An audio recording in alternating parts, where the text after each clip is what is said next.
اگر جو رکوع ہے وہ اس بات پر ہے کہ اگر کوئی عورت فحاشی کر کے آتی ہے اور میاں کی نافرمانی کر کے کسی اور کے ساتھ اس کے تعلق بنتے ہیں، تو پھر اگر تعلق ثابت ہو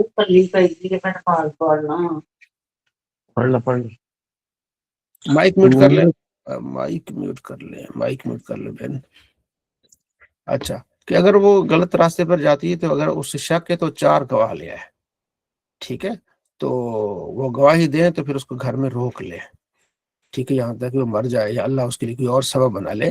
تو یہ جو سزا ہے نا، اس سے پہلے جو آگے سورہ نور میں سزا کا ذکر ہے، بدفعلی کرنے والے کے لیے زنا کی سزا کا رجم وغیرہ ہے، اس سے پہلے کی آیات ہے. تو اب اس کے بعد پھر وہ آگے حکم کہ اگر کسی نے دیکھ لے اس حالت میں تو پھر وہاں وہ حکم ہو جاتا ہے. اچھا، توبہ کرنی چاہیے. آگے پھر توبہ ہے کہ اللہ تبارک و تعالیٰ ان کی توبہ قبول فرماتا ہے جو انجانے میں گناہ کر بیٹھے ہیں، ٹھیک ہے جی. تو لیکن جو توبہ اس کی نہیں ہوگی جو توبہ نہیں کرتا یہاں تک کہ موت آتی ہے، غرغرہ موت، یعنی بالکل آخری سانس ہے، اس وقت پھر توبہ قبول نہیں ہوتی. فالآن اللہ فرماتا انی تبت الآن، اب تم توبہ کر رہے ہو، نہیں اب توبہ قبول نہیں ہے. ٹھیک ہے، جیسے وہ فرعون غرق ہو رہا تھا تو جب اس کو گوتے آئے تو اس وقت کہا کہ ہاں میں ایمان لاتا ہوں موسیٰ کے خدا پر، تو اللہ نے فرمایا اللہ اب نہیں، غرغرہ موت بالکل جو سانسیں اکھڑ رہی ہوتی ہیں وہ توبہ نہیں، توبہ پہلے ابھی جو ابھی سچے دل سے توبہ کرتا ہے اللہ تبارک و تعالیٰ اس کی بخشش بھی فرماتا ہے اور اس کے گناہوں کو نیکیوں میں بدل دیتا ہے.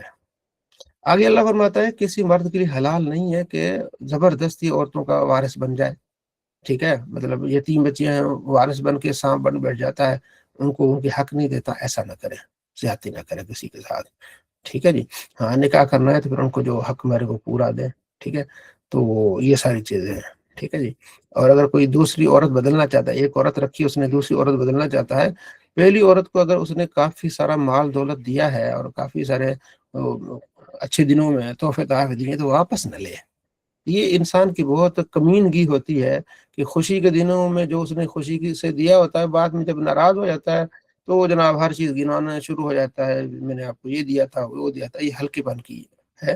اگر تم نے ان کو ایک خزانہ بھی دیا ہے نا تو اسے نہیں لوگے خوشی کے دنوں میں، ٹھیک ہے نا. کیسے لو سکتے ہیں؟ اللہ فرماتے ہیں واقعی فتح خضون ہو، تم اس اپنی بیوی سے کیسے لوگے حالانکہ تم نے الگ کافی ایک وقت گزارا ہے محبت اور پیار کا، تو تمہیں اتنی بھی مطلب نہیں ہے کہ بھائی ٹھیک ہے ہو گیا سو ہو گیا.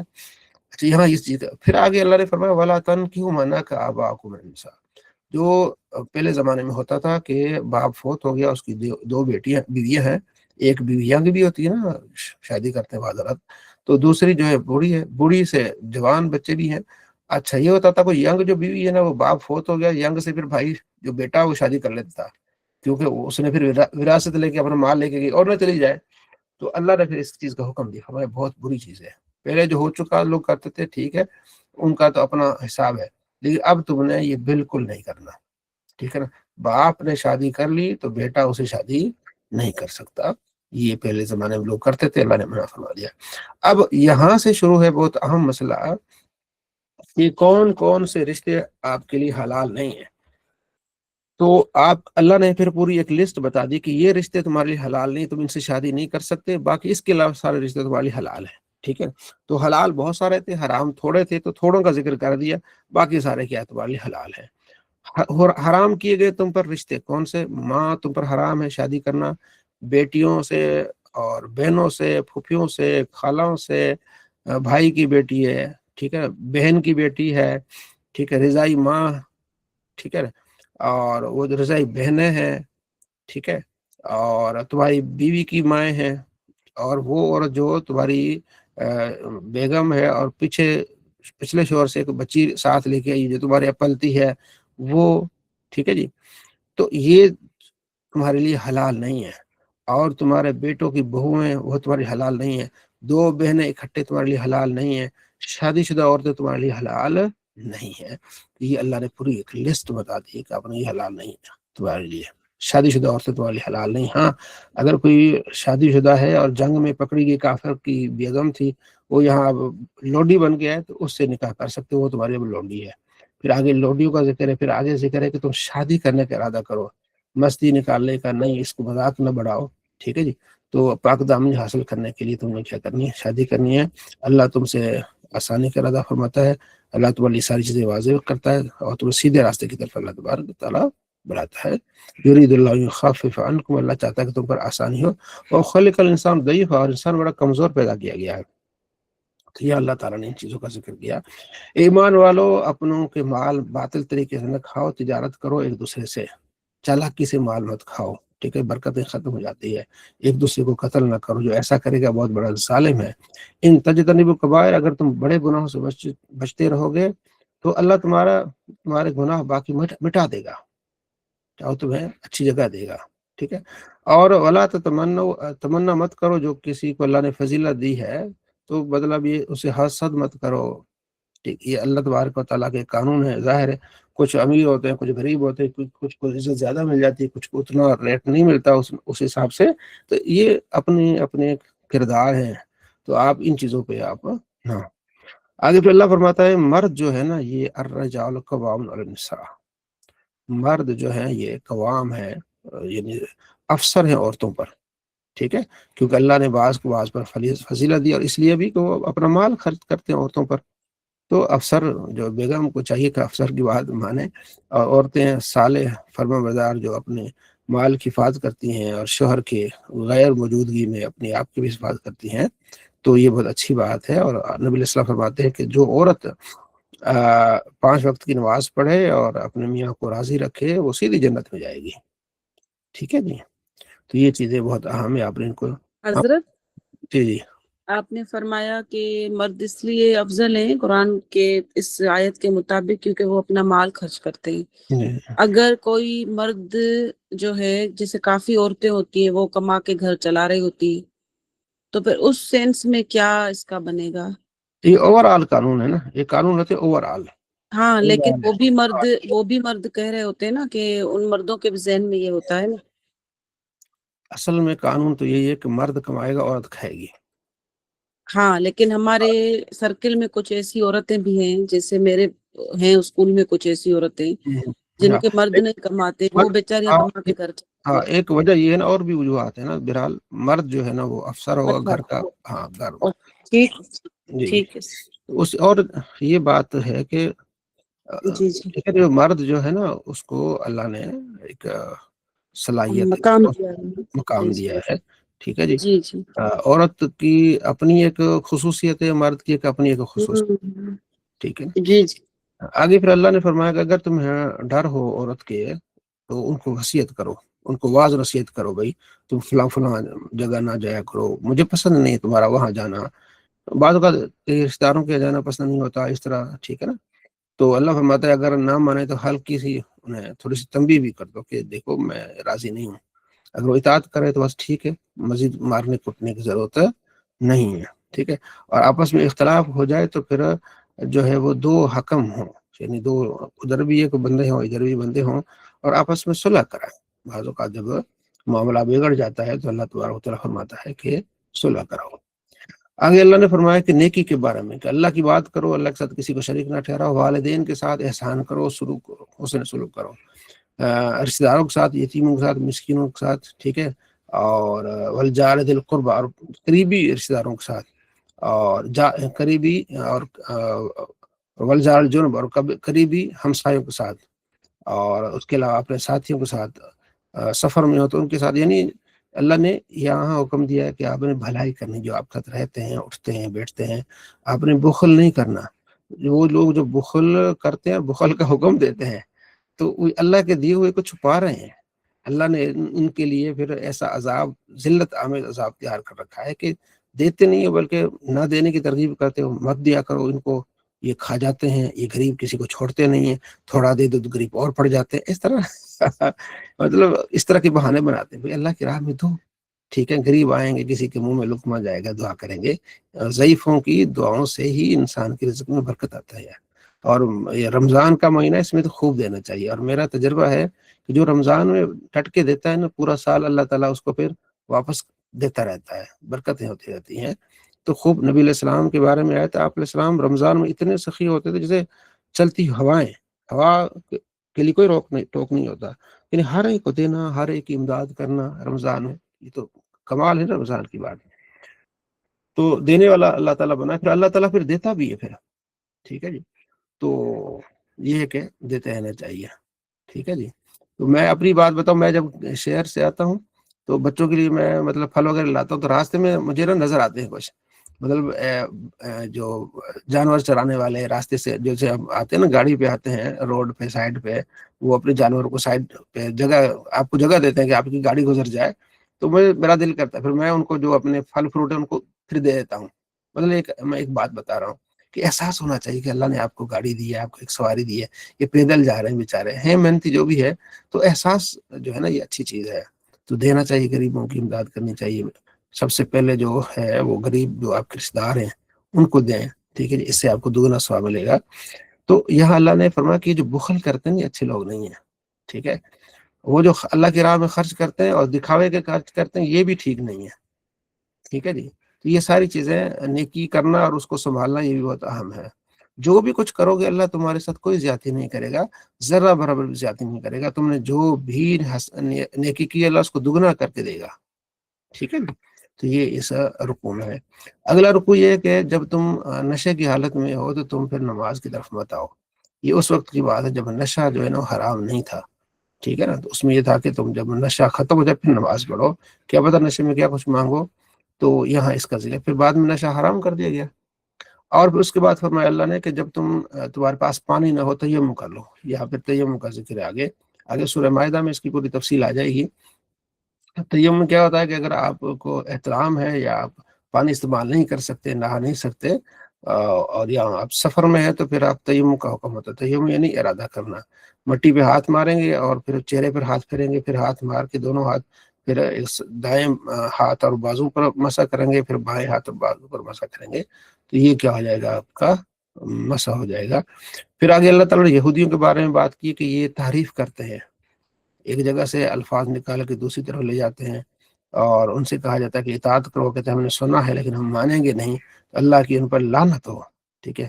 تو یہاں اللہ نے فرمایا کہ اہل کتاب ایمان لے آؤ جو ہم نے نازل کیا ہے, اس سے پہلے کہ ہم تمہارے چہرے بدل دیں یا تمہاری پیٹھوں پر لعنت بھیجیں, تو اس طرح نہ کرو, تم اللہ پر ایمان لے آؤ. تو یہاں اللہ تعالیٰ نے ان کو دعوت دی ہے. الم تر الی الذین اوتوا نصیبا من الکتاب, جن کو کتاب دی گئی ہے وہ بتوں پر یقین رکھتے ہیں اور طاغوت پر. ٹھیک ہے. اب یہ ایک واقعہ ہے, اس کی طرف اشارہ ہے, جیسے میں نے کل بھی عرض کی تھی کہ اپنے سیرت کا مطالعہ ضرور کریں. سیرت رسول صلی اللہ علیہ وسلم, سیرت رسول عربی کتاب ہے, بڑی اچھی کتاب ہے, اس کا مطالعہ کریں سیرت کا. اچھا, جن دوستوں نے سوال کرنے نا اگر ہو سکے تو لکھ لیں, اینڈ پہ ہم سوال کا ٹائم رکھیں گے, تو اس میں یہ ہو جائے گا کہ ہمارا سبق بھی جلدی ختم ہو جائے گا اور پھر ایک ترتیب کے ساتھ پھر سوالات کی یہ اگر آپ ہو سکے تو آپ پینسل اور کاغذ ساتھ میں رکھ لیں, یہ ذرا بیسٹ رہے گا. آپ سوال, کیونکہ اینڈ تک آپ سوال بھول بھی جائیں گے, یا موبائل پہ سوال لکھ لیں, تو اینڈ پہ پھر ہم سوال کے لیے ٹائم جو نکالیں گے اس پہ ہم خوب جو ہے نا تسلی کے ساتھ بھی. اب یہ آپ سوال کریں گے, میں مختصر جواب دے کے نکل جاؤں گا, ٹھیک ہے نا, تو مجھے بھی آگے جانا ہے, پڑھانا ہے, تو پھر اس میں آپ کی باتوں کا تسلی نہ ہو سکے, تو آپ لکھ لیں, اس کو موبائل پہ لکھ لیں میسج اپنا, ٹھیک ہے نا, تو پھر اس کو بعد میں کیا جا سکتا ہے انشاءاللہ تسلی کے ساتھ. اچھا, وہ ایک کعب بن اشرف بہت بڑا یہودیوں کا عالم تھا. تو جب نبی علیہ السلام نے ان کو مدینے سے نکالا تو یہ پھر مکے چلے گئے اور مکے والوں کو تیار کیا کہ تم نبی علیہ السلام کے ساتھ لڑو. ٹھیک ہے نا. مکے والوں نے ان سے پوچھا کہ بتاؤ ہم زیادہ ہدایت پر ہیں کہ یہ مسلمان. تو کعب بن اشرف تھا یہودی, اہل کتاب تھا, انہیں پتا ہے کہ مسلمان صحیح ہے اور ان کی کتاب مسلمانوں کا ذکر, نبی علیہ السلام کا ذکر ہے, کیونکہ اب مسلمانوں کی مخالفت میں تھا. تو جب مکے والوں نے کہا کہ تم بتاؤ کہ ہم ہدایت پر ہیں کہ مسلمان, تو اس کعب بن اشرف نے کہا کہ بھئی تم ہدایت پر ہو, مشرکوں کو کہا.